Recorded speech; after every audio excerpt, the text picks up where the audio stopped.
From Cowork 591 in beautiful downtown Jesup, Iowa, this is the birthplace of the Bohemian Resistance. We have the Bohemian Underground with producer Blake Tempus, co-host Dale Rueber. I'm Jim Gillespie, and this is the Jesup News for September 29th, 2025. We are sponsored by Mickey D's Pizza and Lobster. The Farrells are kind sponsors of this podcast. Include them in your wedding, graduation, and festival plans. Don't wait, their schedule is filling up for 2026 already. They are sponsoring a traveling art show for the Steve Brown Art Center. They exhibit some large pieces for us and also do a fundraiser for us. So thank you so much to Mike and his family. Thanks to them for including traveling art show. Another sponsor who's been with us since the birth of the Steve Brown Art Center is Derek's Repair. Located in Jesup, Iowa, contact Derek and Marty for your car repair needs. Also, check out the podcast, What Is Up with our friend Bubba Seaman, that comes out of Fairbank, Iowa. Don't hold that against him, Billie Jo. Don't hold that against him. Tonight we're so blessed. One of the goals I have is to meet a new artist every month. And last month, I believe it was August, I met you, Billie Jo Schell Oldakowski, at the farmers market in Independence. One of my former students, I believe it was Jennifer Wilson. Yeah, Jennifer Wilson. Her name was Jennifer Clayton. Her maiden name was. And Jennifer Wilson introduced me and said, you got to come and look at Billie Jo's art. And I was taken away. Blake has it in the background, and we will show some of it throughout the show here, Billie Jo. So welcome. Thank you. Yeah. It's great to have you. So, Billie Jo, what got you into art? A pencil and a piece of paper. You're going to fit right in with me. You just pull everything out of you. Do. I don't know. It's something I like to do when I was younger. The cartoon strips would come out, Sunday paper or whatever, and I sat there and just try to see what they were doing. So I was like, oh, I can do that. Mm-hmm. And that's what kind of started it. Yeah. Did you ever try to do your own cartoon? I did, but it never worked out. Yeah. Everything was always different. Yeah. That would be hard. Yeah. To repeat that over and over and over. Well, we have someone we've interviewed that does graphic novels, and he draws all the drawings, and he has somebody else write the little balloons. Right? Yeah. So, but it's hard work, but he really likes it. So that'd be the way to do it. Yeah. Lives here in town. He was out in Nebraska. He goes to those comic cons. Comic cons. Yeah. So do you draw too then? Yes. More like doodle and stuff like that, but anymore it's been just paint. I really haven't got the pencils out. Okay, and painting is more freehand, right? You don't draw a picture and then color it in like I would have to do. So I actually started out with, you'll draw it out and then with your pencil or whatever, and then you'll go back but lately I've been just painting it out, so I've actually felt like I've gotten up to the next step and just kind of learning how to use the different types of brushes and things like that. So I watch a lot of different types of tutorials and just things like that on Facebook or YouTube, whatever I can get my hands on. And do you have to learn, like when you have like a little glob of green and you say, I need some yellow, did you have to learn what to put with the green to make it yellow or whatever? Or you just get some yellow out and so, but I put some green. Because you see artists, they have different, they want a certain shade. Right. And so they add paints together to get a certain shade that they want. And is that just trial and error kind of thing? It is. And something I've learned actually recently is if you add like black or white to your paint, it kind of dulls the colors down. But if you use your primary colors like red, yellow, and blue and mix those together, it kind of makes your artwork pop out a little bit more. Oh, okay. So that's something I've been trying new and a little bit different, just a different technique. Well, sure. Because I'm sure there's all kinds of things like that you discover as you do more and more. Right. And it looks to me like you use black and orange, maybe a little yellow in there. Yellow for the moon, I think. And then the silvery. Was that hard to do those colors or pretty easy to do those? I'd say the hardest part about that is where's the light going to hit from the sun or from your source of light? Where is it going to hit? So that's one of the ones I was kind of practicing on, and it's probably not 100% correct, but in my view, that's what it would look like. Okay. Because the light would be from behind, but bouncing off the moon, right? Right. And so, and so do you paint the whole board black and then paint on top of that, or? Sometimes it just depends on what I'm drawing. Maybe like on that painting, would you? That painting I did. Actually, it was an orange, so I kind of like did the sunset with the orange. You always start with your back, and then you work forward. Oh, okay. I guess I did. Did you know Different layers. Oh. I'd heard that before, but I forgot it. Yeah. Yeah. Okay, so you start at the back and work your way. Yep. Okay. So how do you choose where you're going to paint that particular day? Like you have people, you got a fiddler there, you've got a man there, you got flowers there, you've got a bird. You've got a bird. You know, the flamingo over there. Yeah. Yeah. So how do you choose what you're going to paint particular day, Billie Jo? It kind of just depends what my canvas looks like. Because, I mean, like I said, I don't waste paint. I always, whatever I have from the I paint something every day. I don't watch TV. That's all I do is paint. So whatever I have left over from that canvas painting, I just put that on the next one, and then I'll just look at it. What does this look like? Mm-hmm. So if you see the flamingo, that was like the background of something I just kind of put together and slapped some paint over it. I'm like, And actually, Jennifer Wilson helped me with that one. She's like, put a flamingo in there. So I actually painted that flamingo without drawing it out. And, just like, I found a picture online of a flamingo. Mm-hmm. I'm like, maybe if I try that, see how that works. Sure. Because something like that, I always think like the hardest part was the neck, to make it proportional. Yeah. And I think you did a wonderful job there. I just think that's really very well done. I won't let you know this, but the neck looks flat. You probably can't tell it, but just to me, that's what it looks like. Because, I mean, it doesn't have the details like the rest of it does. But that's just... Yeah, but to me, it's bigger at the base as it enters the body, and it gets narrower, and that's the way they look, the real necks. Because a lot of times you put appendages on something, and they just look like you just stuck them on there instead of... It doesn't fit with the rest of the size of the... So I just thought that if you have that talent, that's really good, because... Thank you. Are you your worst critic, Billie Jo? That's why I don't have anything hanging on my walls, because it's not done. Yeah. So I'm very, very critic to my own stuff, yes. So like we're showing on John Casey in M's right now, and I had a cup of coffee with him and his wife, and I had heard this from other people. She was making fun of John because of all the ones that he'll do and get mad and paint over and throw away. Do you do that? No, I've never thrown out a canvas. I just, with acrylics, you can just paint right over it. But when you use oil, there's no turning back. So, I mean, I just paint right over it if I can. Yeah. So, do you ever get that way frustrated where you say it's not coming and you just wipe it all out and start again with something else? Yep. Okay. Or do you ever try to do the same thing over and over again? When I get frustrated, that's when I'm done. Okay. Yeah. So you don't draw the flamingo, don't like it, so you wipe it out and draw another flamingo? You wouldn't do that?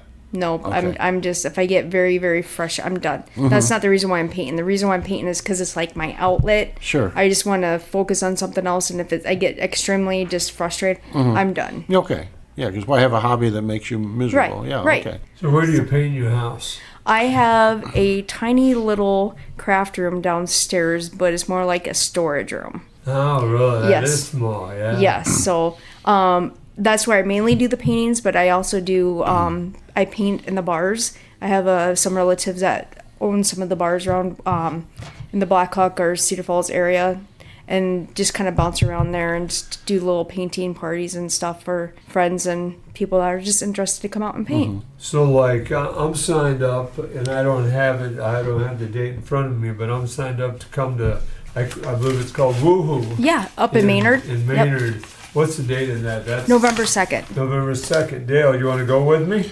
I have to look at my calendar, I already looked at it. You can come. Oh, well, thank you. There you go. I'll tell my wife. Hey, bring her along. She'll have fun. Do you know what? It's November 2nd. Okay. It's a Sunday, right? I believe it's a Saturday. Is it a Saturday? Or no, it's a Friday night. Oh, is it a Friday? Uh-oh. Is it really? I think so. I don't think so. I mean, if it is, then I can't come because I work and I signed up for that. November 2nd, and it's in where? Maynard. Maynard. Not far from the birthplace of Dale Rueber. Okay. Oh, you know what? That is a Sunday. Yeah, it's You're Sunday right. afternoon, yeah. Because I was looking at my calendar before I came. Yep. Yeah. You're right. It's a Sunday. And where is it at? So it's in Maynard. I mean, Maynard. Woohoo. It's right on Main Street. yeah, there's only one street, yeah. Woohoo? Is that a Yep. business? Yep, it's a bar. It's a bar, Yep. okay. And they just opened it this last spring. And when Okay. you go in there, actually, they had me go in there and do all the painting and stuff. So if you're outside, you can see the logo that I painted. Okay. And then on the inside, I did some painting on the walls in there too. Really? Mm-hmm. And what time? I think it's 4 o'clock. Oh. Isn't it? I can't remember. And this is to see your artwork or to see? Nope, this you? is to come and paint. It's from 1 to 4. It's like a sip and paint deal. Yeah. Oh, okay. Sip and paint. Okay. If Yeah, I have drive no on- idea what I'm doing in November. Yeah. But if I'm available, I would be glad to go up and represent the group. So. I'm going up. Oh, Sunday you can come on Sunday. Yeah. Oh, okay. on Sunday I Oh, can. okay. Friday night I wouldn't have been able to come. Ah, I see. All right. But I'd love you to come with me. Deb and you, Deb can outdo us. Deb can drive us home because we'd do more sipping than painting, Yeah, probably. we might, but Yeah. all right. If you want to. Yeah, I'll have to check on it because people book me up, you know. I understand. Yeah. You have family obligations. Oh, boy. I mean, oh, boy, yeah.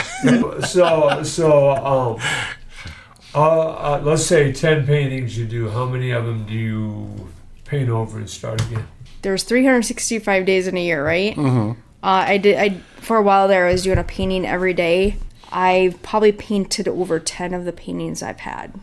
And I mean, otherwise I just continue with them. If like, there's a picture you guys seen of a log cabin. Mm-hmm. That one, I've been working on that one for like a year. So it's like, I'll just stop and I'll drop it and then I'll pick it up and just kind of continue painting on it. So for me to paint over stuff, I have a stack of paintings that I haven't finished that I still want to finish. So Okay.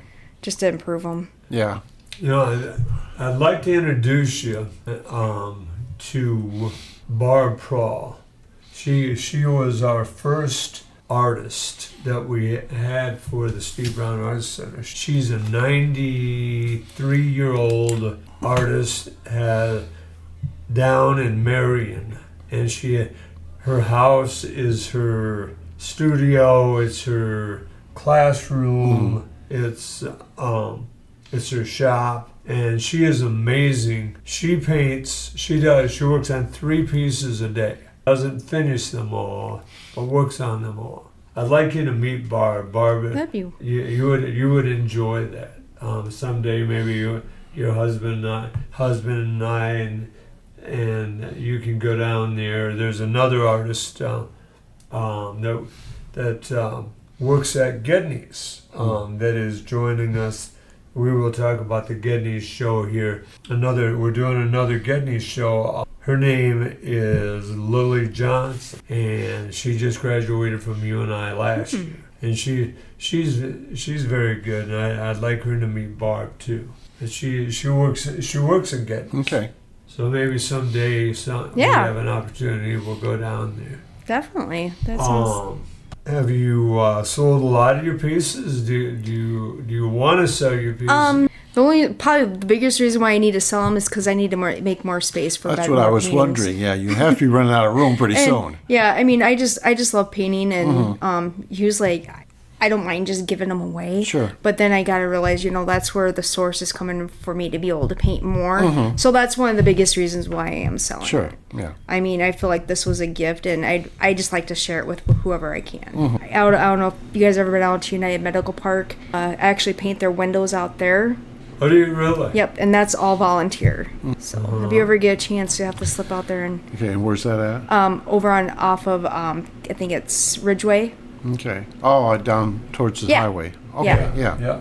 It's been a while since I've been out there. It doesn't come. Yeah, to I've been mind. there a few times with people, but I try to avoid those places. I don't remember any artwork, but it may have been done because it's been a few years since I was out there. So. Well, I'll be taking it all down on October 1st because that's when I'm going to start doing the Halloween stuff or the fall stuff. Okay. And then I'll carry on to the winter stuff. Oh, so it's an ongoing thing. Yep. Oh, I see. Yep. Okay. So you painted on the windows. Yep.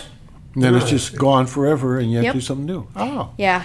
I can't wait until Black Friday though because everybody's out shopping. I'm there making all the snowflakes on all the windows. So it's like Christmas land there. Yeah. What is the biggest piece, Billie Jo, that you've ever done? The biggest piece, I don't really know what the biggest piece is, because I mean, like, all the way ever since I was 16, I used to work at McDonald's, so I do their painting of like all their out in the seating area, all their windows. I just feel like it's about like the same, but it's a lot different because I try to make it different, and it seems like the more I do, the more detailed I get. So, and it just... We had an art show with all tiny pieces. Have you ever done something real small? Or that's probably as smallest as I've ever got. Okay. Yep. These were like, what, 3x5 cards or something like that? 3x5, 4x6. Yeah. I think 4x6 was the biggest it could be. Yeah. Yeah. And so... Yeah, I've really not done much tinier than a 4x4. Yeah. Well, I don't blame you. Cause It always amazes me. You know, you talk about giving your stuff away. And people, I was talking to someone today, and they were saying, well, don't you think that this band would play for nothing? No, that's their job. You know, your painting it's a job. You invest money in your paints and your canvases and your brushes. Your time is worth money. You know, I used to be that way when I was younger. as far as didn't respect the artist's time and why couldn't they give? No, you know, I understand now. Yeah, No. because I can remember just hiring out for labor, and people say, well, how much do you want an hour? And you think, okay, how much am I worth an hour? I have no idea if I have not done this work before. And it was always, you know, you always undervalue yourself, I think. Yeah. And I think it's probably the same way with artists too. You think, oh yeah, well, this is a $500 painting. Well, that's a lot. Is it a $500? You know, it's hard. Well, someone had interested. The hardest part they thought was putting a price on their art, because to them it was very, very special, but someone else might not see it that way. And to find the person that values it like you do, it takes time and effort. And so usually, like, if I'm making an art piece for somebody, my value of it is how well they like it, Sure. you know, stuff like that. So I mean, that's why it's hard for me to put a value on anything I do, because you can't. Yeah. You can't. Yeah. Yeah, we show in M's, and we had one artist that sold his stuff for $600 a piece, you know, and another artist and you know, it's sold, and another artist sold his stuff for $5 and $10 a piece, and it's sold, you know. I mean, how do you value? Sure. You know, it's hard. No. I don't, like you say, Dale. Yeah, it is. I think it's very difficult to, because you can't get in the other guy's head and see, you know, how much do they value it. And I think a lot of it from just reading and living is that if you have the means to help the artist keep on creating art, that you pay with that, you know, you pay not just for the product, but also here, I want you to keep on producing art, and so I'm giving you, you know, this much money extra, because I think that's all part of it too. And so, but it is very difficult. If you could quit your job, tell everybody what you do. What's your for a living job? So I actually work in the lab. I'm a phlebotomist, so I draw blood. Oh, all right. So I draw on paper, and I draw on people's arms. There you go. There you go. I love my job. That's my other outlet. I mean, I love meeting new people. I like to make their lives different. They come in and have, you know, if they come in, you're going to get your blood drawn. Your anxiety is going to be up. We know what that's like. So if we can make their day better coming in than what they had the last time, I'm all for that. Yeah. That's like one of my biggest goals at work, is to make somebody else's day better. Yeah. Well, and this is kind of, is off kilter a little bit, but I've had times in my life where I have a baby and they need to draw some blood. And that is an art itself for somebody to come in and with that tiny little needle and get some blood out of a baby. I mean, that's, and sometimes the one girl say, I'm going to call Susie because she does this much better than I do. And so I think there's an art to lots of different things. Some things you do better than other people, and people recognize that. Yeah. And so, He has good veins, by the way. does he really? Good. I'm looking at my veins. So Oh my you met her gosh. in the hospital? Better hide your arms. It's Halloween here. No, I've given lots of blood. I have good veins. I know also. They've never had any trouble finding my blood. Yeah. So, but Yeah. I know times in the service, you're just in a line, and people are giving blood for this test or that, and you see, okay, this lady, and there's this line over here for this lady, and you watch, and well, I'm going to get in that lady's line because she seems to be doing a lot better. Yeah. And, so yeah. No. How long have you been doing that, Billie Jo? So I've been with Unity Point for 21 years, and then I worked at a previous place. I think it was maybe 2 or 3 years, so altogether about 24. Yeah. Yeah. Anybody ever paint? Oh, yes. That kind of thing. Yeah. Yep. We've had plenty of that, and all you can do is just make sure they don't hit the head. Well, yeah, I was just thinking that was something. Because I've seen them faint like in blood things where they're just sitting there thinking about it. The needle's not even close to them, and they just can't do it. And well, be careful. Yes. So where did you go to training? Phlebotomy school. So is that actually, I didn't go to school for that. I basically learned on the job. So I did go to school for art, and then I decided I didn't want to do that. Went back to school for my nursing degree. I found out I was dyslexic, so I had a hard time taking tests and stuff like that. Didn't finish that, which I probably would have been a wonderful nurse. Right. But I learned a lot from that, and just being able to help others, with the skills I did learn. And I'm like, you know what? I'm working in the lab. I love what I do. These people can tolerate me. I think this is where I belong. Yeah. And they're still tolerating me. Sure. After 21 years. After 21 years. There you go. So, There you go. Yeah. How cool. So would it be phlebotomy classes, or I don't know? I don't know. I've never went to school for phlebotomy. Okay. I learned it on. Some people learn on oranges. I was going to ask you about that. So. I learned on a fake arm. Oh, okay. or your neighbor, Yeah. I saw this movie once called Student Nurses or whatever, and they were injecting oranges with vodka, and then they were eating the oranges. Oh, now that sounds interesting. Yeah, it was. Yeah, and they were boys and girls in the same room doing that. Yes. I wonder if they'll be at Woohoo's. That's probably their joint of choice right there. Yeah. So yeah. That'd be the poison fruit. Yes. All right. Yeah. Oh, okay. See how you get us off subject. Well, I'll give you a chance to think about this a little bit, Billie Jo. But I have listed my 5 greatest artists of all time. So it gives you a chance to think about this while I list these. Drum roll, number 5, the Cubist movement, Pablo Picasso. Okay. Number 5. Number 4, Monet, Claude Monet, an impressionist. The water lilies, you got a little Monet in you. Okay, notice that. I can remember seeing that. That's why I put it down here. Number 3, Rembrandt. Okay, I like Rembrandt stuff, but I'm a big Renaissance person. I love the grandness, the giant stuff of the Renaissance stuff. The Vatican and the Sistine Chapel, that stuff. So number 2, Michelangelo and the Sistine Chapel. And number 1, you want to guess? Number 1, I don't have any idea. Bob Ross. Good guess. Leonardo da Vinci, the Mona Lisa, and the Last Supper. No. Okay. When we did the Renaissance one time in my class, I had each class recreate one of the Renaissance paintings, and one class redid the Last Supper. And they did it in the basement of the high school at those windows. Okay, I know what you're talking about. Yeah. And the lighting from that was just like the Last Supper. And they brought tables out and brought sheets from home and everything. It worked out well. Another one we did was the School of Athens. It was a lot of fun. That's something that students enjoy. They don't have to write a lot. They overcome it. But Da Vinci is my favorite. So I know you're a big Bob Ross fan. I got the socks, just not wearing them today. So you think you got your passion from him? No. Who taught you? Who do you think taught you? The pencil. The pencil.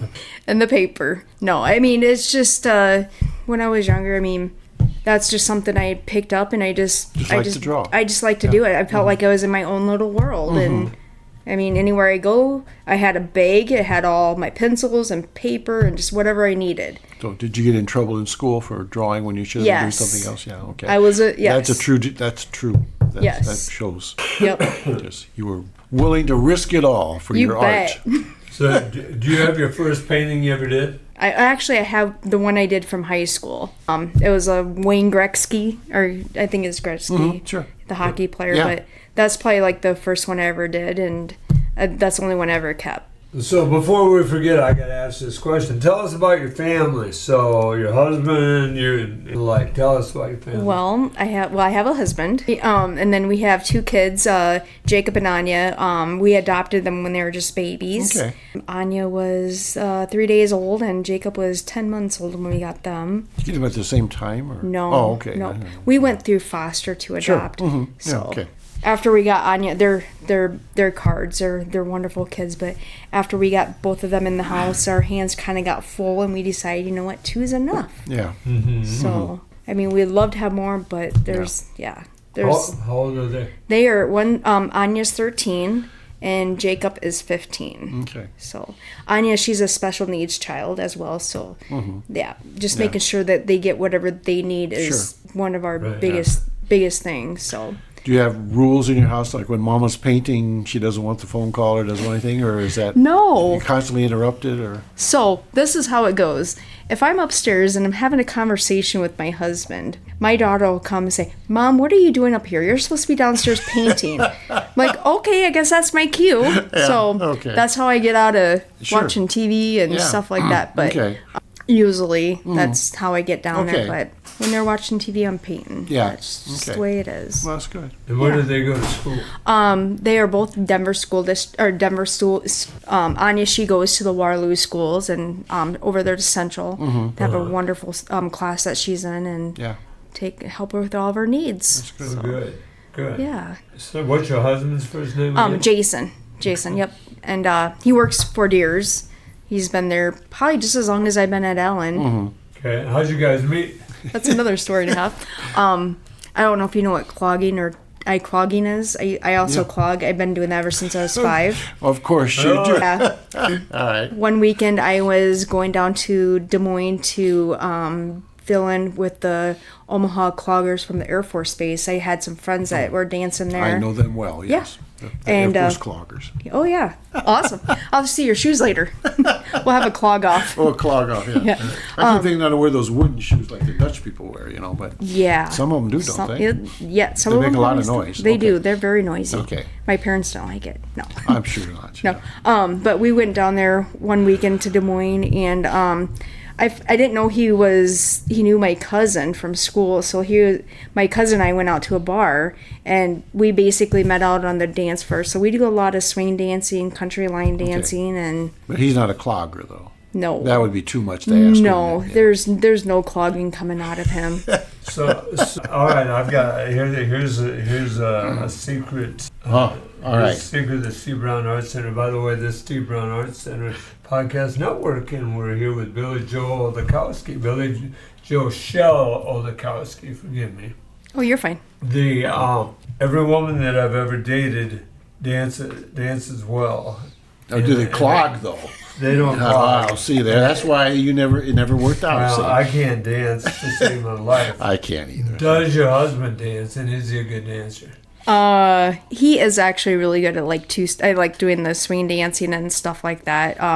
Country line dancing. Yeah, he's pretty good.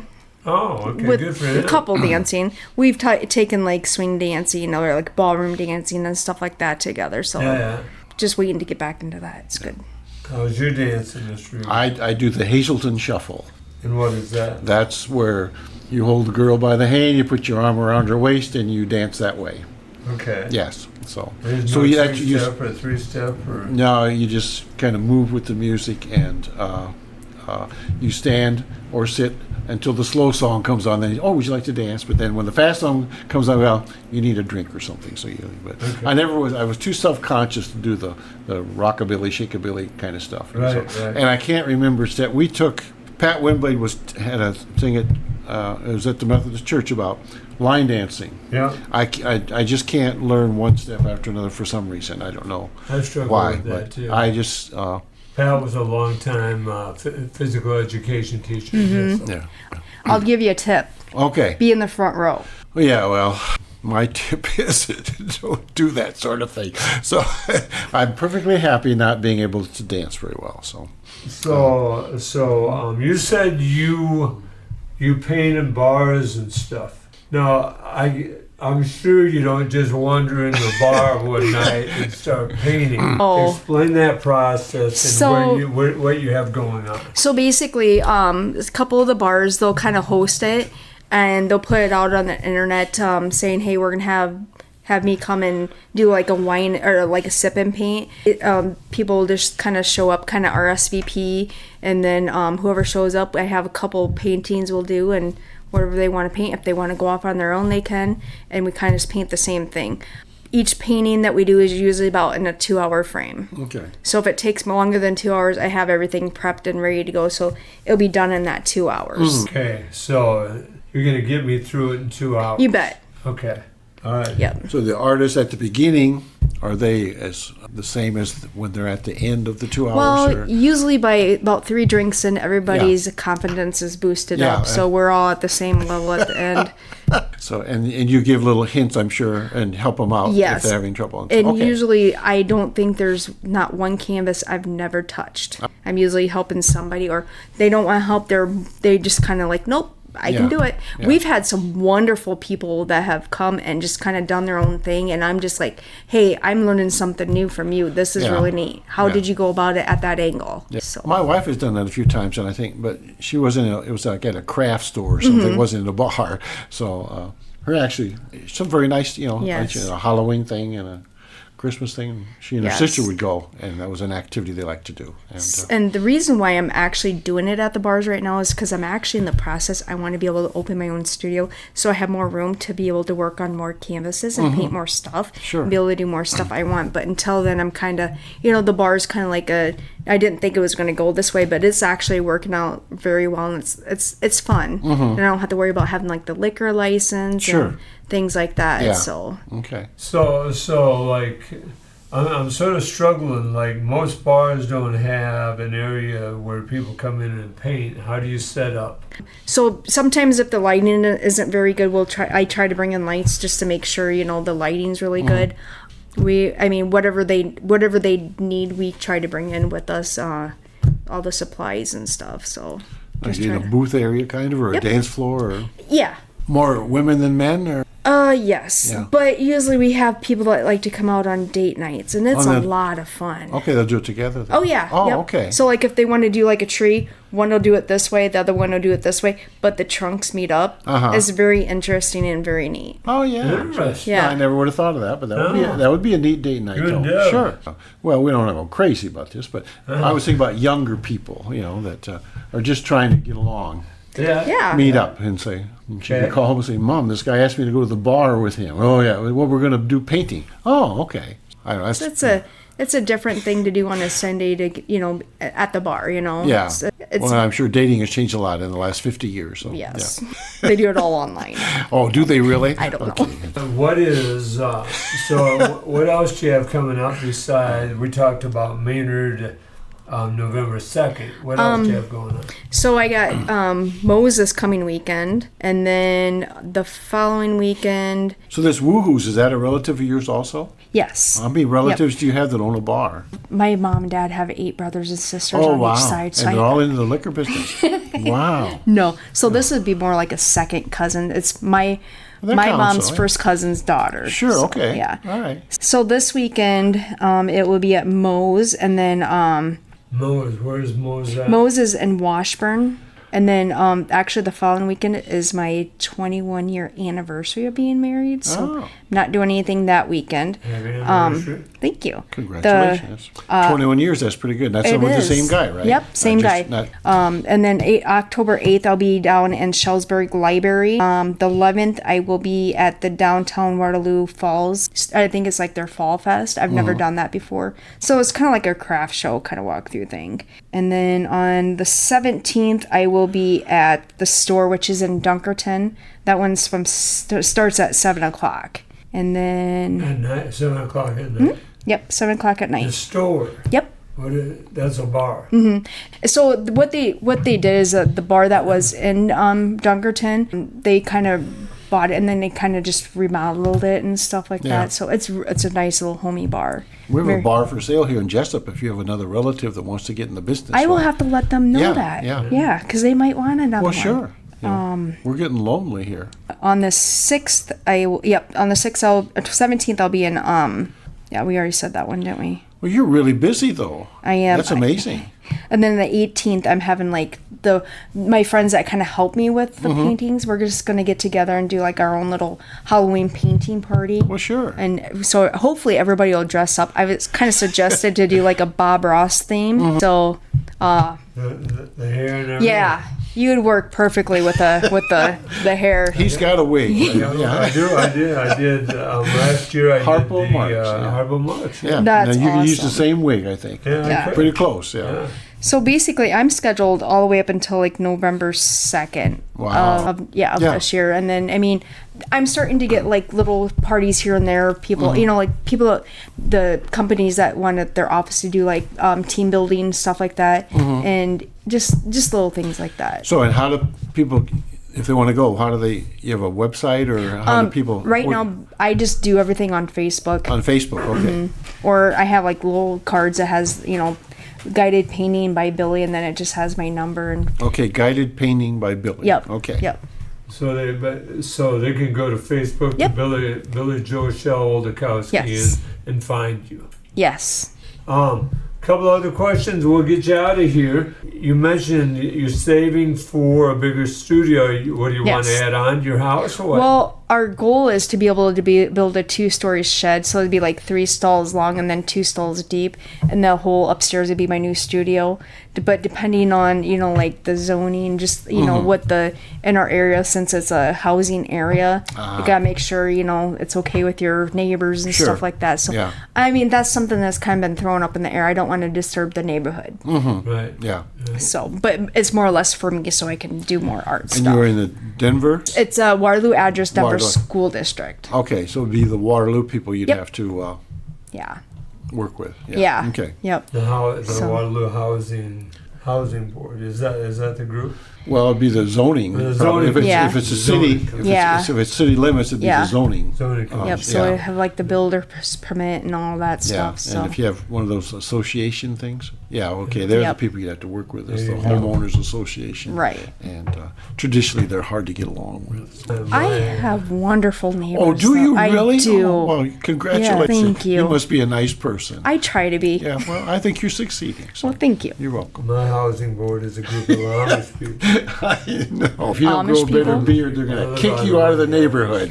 Are Amish jokes out of the picture tonight? Oh no, because very few of them listen to our podcast. Okay. So what's the difference between Amish Gatorade and regular Gatorade? I'll let you take that. I don't know. Amish Gatorade has no electric or lights.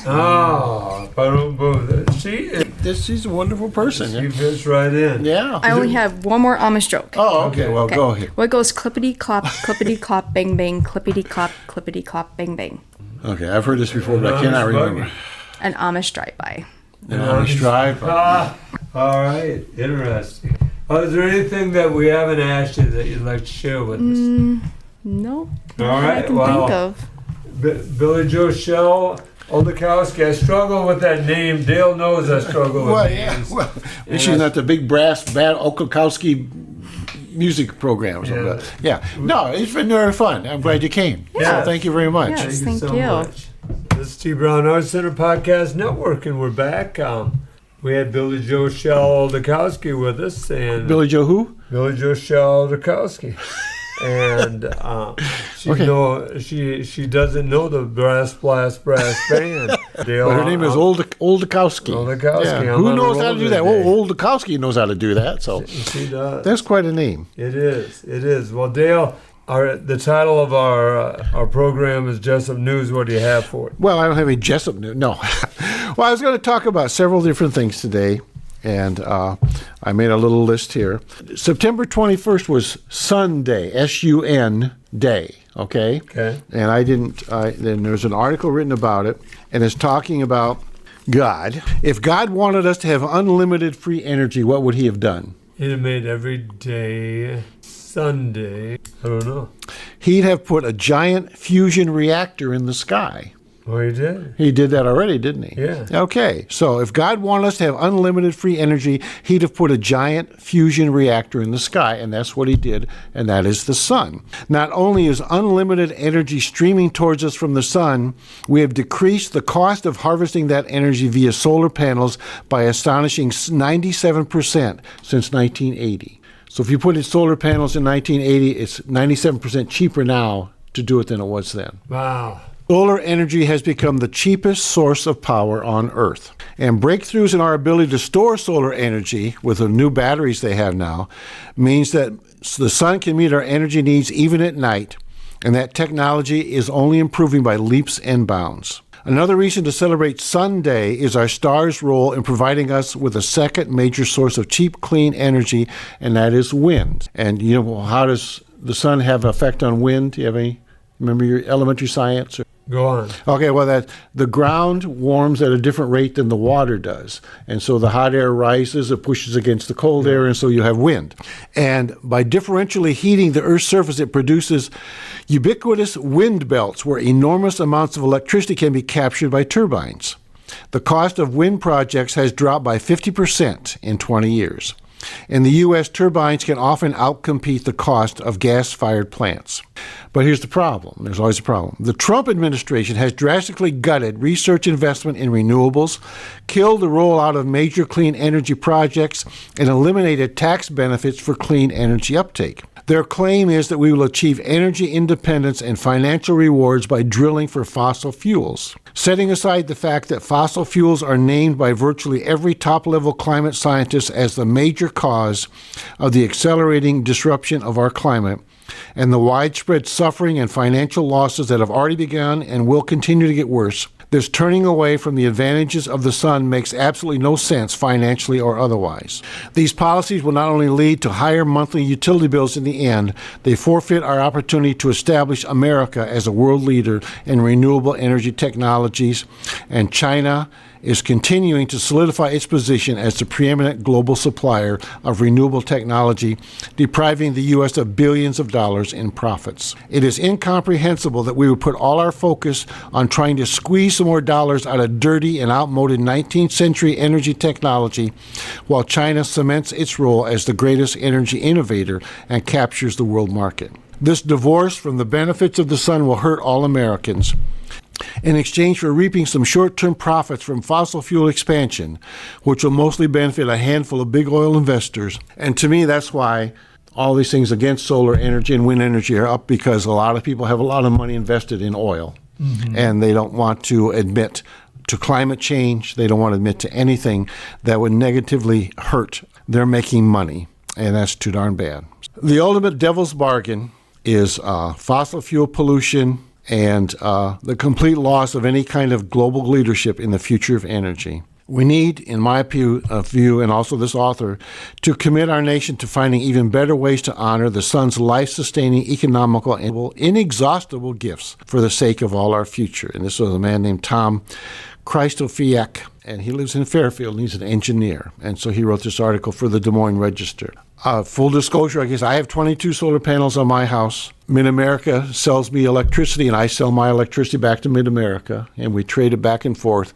And there's 8 months of the year, the last 6 years, 8 months out of every year, I pay zero for electricity in my monthly electrical bill. And it's clean energy, and it's there. And even there's some hitches, like when we had these smoky days, my numbers went down a little bit. But overall, every year, it averages about 8 months a year, I pay zero for electricity. I still pay the line fees and all those other darn things, but the actual electricity itself costs me nothing. And then it costs me less those other 4 months because I'm still making electricity, just not more than I'm using because of those dark months. So to me, it's the way to go. My neighbor Dick Quackenbush, they have solar panels and they're doing real well. And he went the whole 9 yards. He's got a battery hookup and everything in stores, and so okay.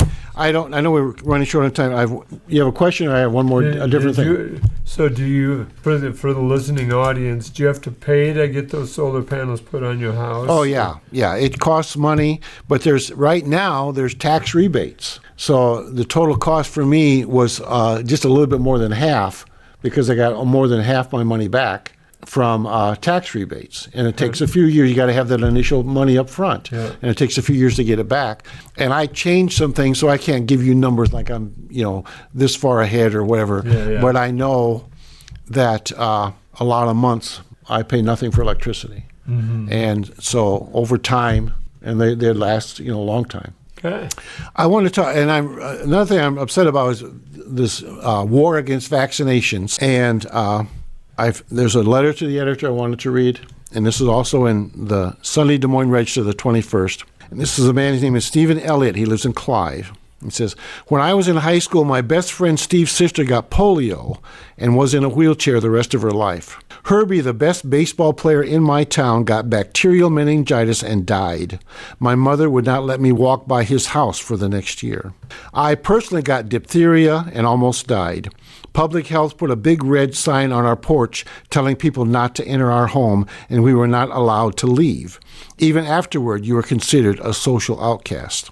This was life before the advent of life-saving vaccines. I went on to earn a PhD in microbiology and my medical degree. I spent 45 years as a pediatric hematologist oncologist at Blank Children's Hospital in Des Moines. In my work in hospitals and at the Mayo Clinic, I saw children die of measles, chickenpox, meningitis, influenza, COVID, and hepatitis, all vaccine preventable.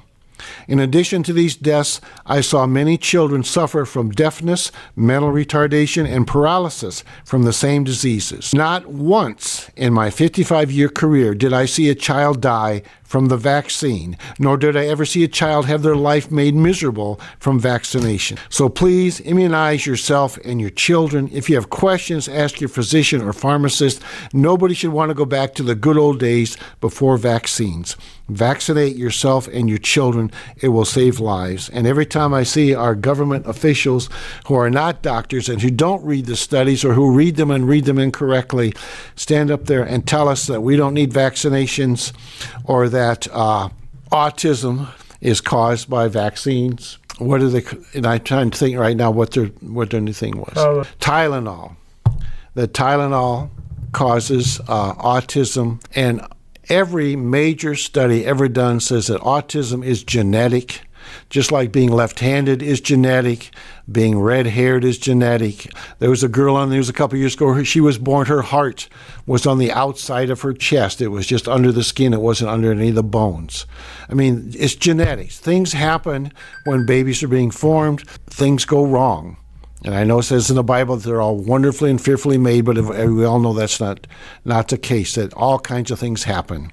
You used to have the two-headed calf at the county fair. It's, something hooked up wrong. It's genetics. And to keep your family from being vaccinated against illnesses that would kill them is just unconscionable to me. And so talk to your doctor, talk to pharmacists, talk to people who know, and don't listen to these politicians who, for one damn reason or another, are on this wagon. I don't know. I don't understand it. I got shots in boot camp. We would get sometimes 6 a day. They say you need to spread the shots out. President Trump said that today, not give them measles and rubella and the same. Well, we used to get shots, boom, boom, boom. I never saw anybody have an adverse effect.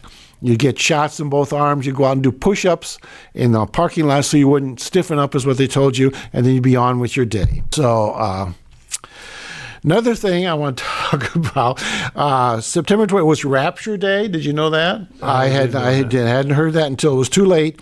Rapture Day It's not mentioned in the Bible. I had this, I wrote a note to myself, and now I probably put it in a different pair of pants. So, all right, here we go. Rapture Day, it's not in the Bible. It said, Jesus says that the day of the coming is not known. You will not know the hour or the day. But there were people selling their cars and their stuff, preparing for Rapture Day. We have all these Christians, evangelicals, that they've taken Jesus out of their religion. And if you read what he says, all these things are telling you it's not true. It's not your religion.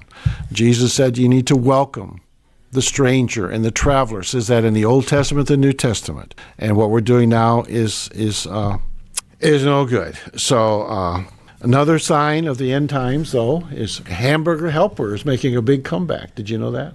I did not know that. Their sales are going way, way up because people are trying to stretch ground beef a lot farther than they used to have to. And so grocery prices are still escalating. Speaking of escalating, there's escalator gate. Trump went to the UN and he got on the escalator and boop, it quit working. And so he and Alania had to walk up the escalator, and he complained about it 3 times in his speech to the UN delegates. And so now they're looking to see if somebody did that on purpose, I don't know. One news thing said that a guy on the escalator next to them was backwards filming, and they think that somehow what he was doing may have touched off a safety switch that made that other escalator stop. But they don't know. So he was all upset about that. And if you hear his speech, he had an hour to talk about serious things to serious people.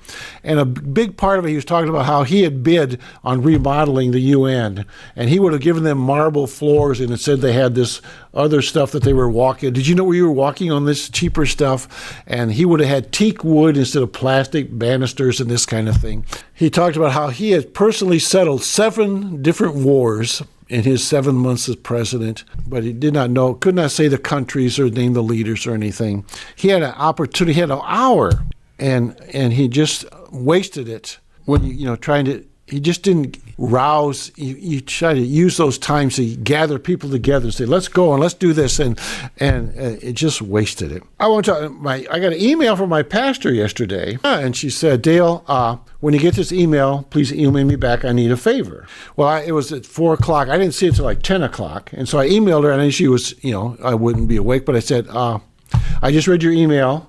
Give me a call if there's something I can do to help you.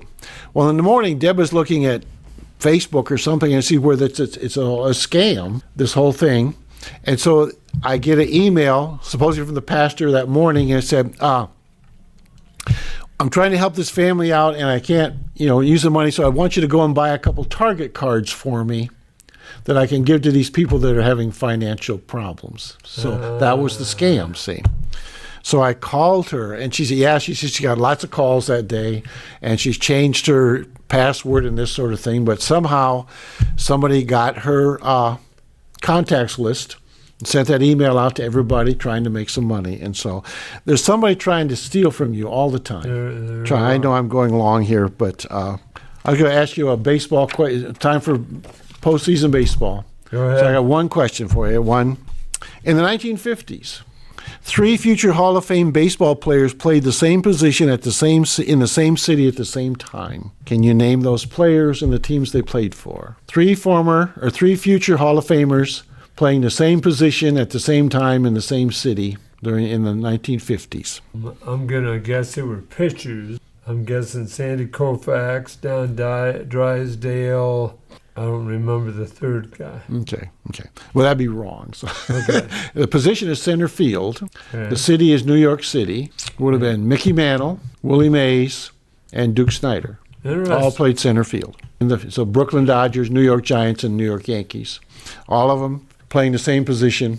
It's a fantastic thing if you think about it. So, okay. I'll try to have another question for you next week. All through October, as we celebrate the World Series, okay? Yes. All right. I believe my Yankees made the playoffs last night. Did they? Okay. I believe so.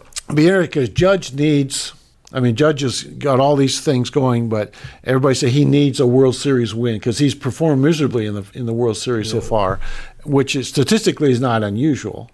But because it's just a few it's a few games, but he needs, just like they say, well, this basketball player is really good, but did ever win the NBA championship or whatever, Right. It would be good for him. I mean, he's still a Hall of Fame guy, but it would be good for him to have won a World Series. And so that would be interesting to see. But I think this is the Cubs year. They haven't won since 2016. So, and they got into the playoffs. So, yeah, amazing. And one of their players, and his name is Shaw, got in trouble because he went to Charlie Kirk's funeral. Was it Kirk?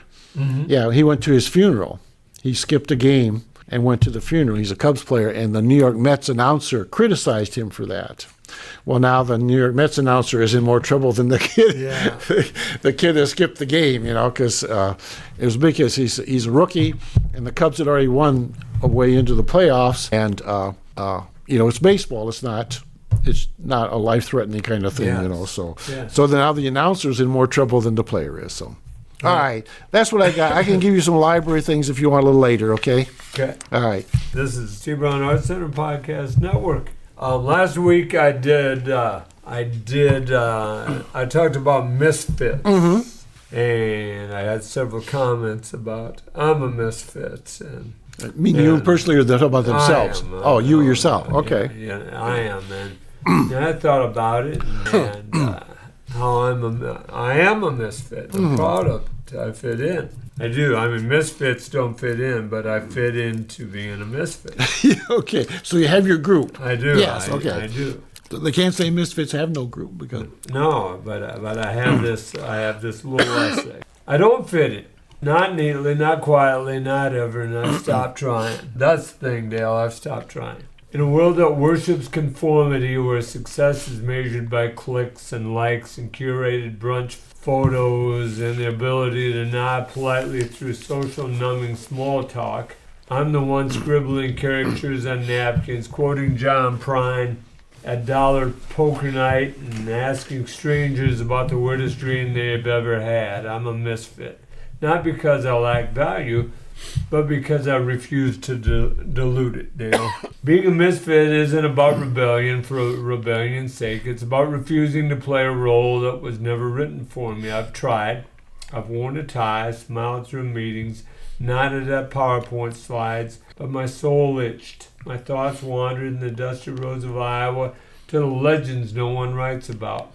Carolyn Nicholson, do you remember that name? Jump Shot, the barber who moonlights as a poet, the kid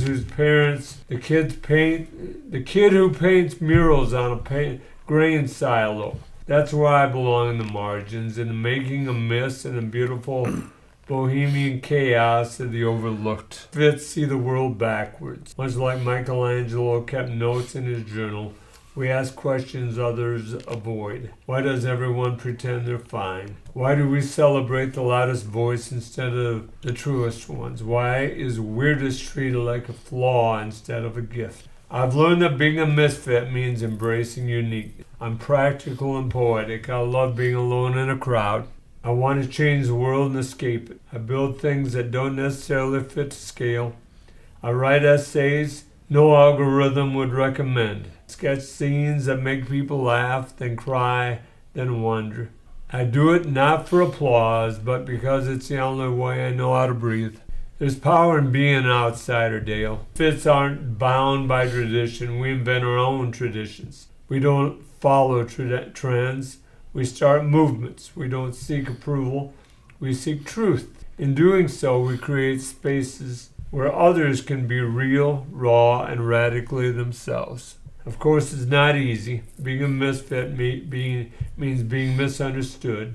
It means rejection, isolation, and the occasional existential spiral. But also it means freedom. It means waking up with ideas that make your heart race. It means finding kindred spirits in the most unexpected places. A garage concert, a body painting festival, a late night dinner where someone's telling ghost stories over a cheeseburger while the waitstaff mops the floor with Lysol and bleach. I'm a misfit because I believe in magic. Not the wand-waving kind, but the everyday kind. The magic of a well-timed joke, a shared silence, a story that makes someone feel seen. I believe in the power of art to heal, humor to connect, and history to remind us who we are. So no, I don't fit in. I fit out, and that's exactly where I was meant to be, Dale. I think so. I've got to tell this story. I coached basketball for 35 years. 40 years, Dale. And the last 5 years, I would teach things how I taught it for 40 years, 35 years. I would teach the lesson, and then people would teach it again. And I never understood that. It always offended me. And I realized after I read the Misfit Manifesto that they just didn't understand. I'm no longer, it worked for me. It just didn't work for them. This is Steve Brown Arts Center Podcast Network. We're getting toward the end of that time, Dale. We better wrap up. Okay. This month's artist is going to be Annika Wall at M's Coffee. Okay. The Jesup girl. Yeah. Jesup girl. So We've had Annika on the show. We're looking at the jam session at October 15th, a nighttime farmers market they're going to have here in Jesup. We'll see if that's how it works. And we had a wonderful artist collaboration this past week at Gedney's with Timmy Kimmer and Tony Newton and myself. We had a great conversation. I thought you might come over. You had talked about it. Yeah. And it didn't work out. Didn't work out. You. But Cowork 591 is so good for us. We need to make a couple announcements for them. What do you have for them, Dale? Well, just for around today, Bent's Smokehouse Food Truck is here from 11 to 2.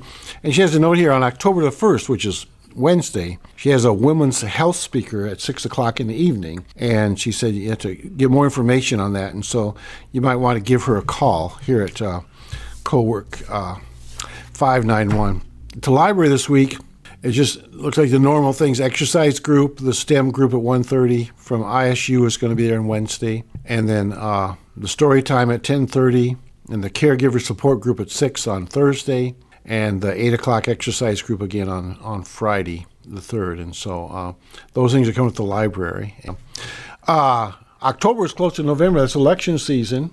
And so we want to have some news about the school board and city council elections. We'll try to have some of that next week, get some information and pass that on. But I know that the mayor has told us he's going to run again. Yeah. And there are some incumbent city council people that are going to run again. There's some that are not. And so we'll try to get all the information together and maybe pass it out next week. So, yes. All right. Yes.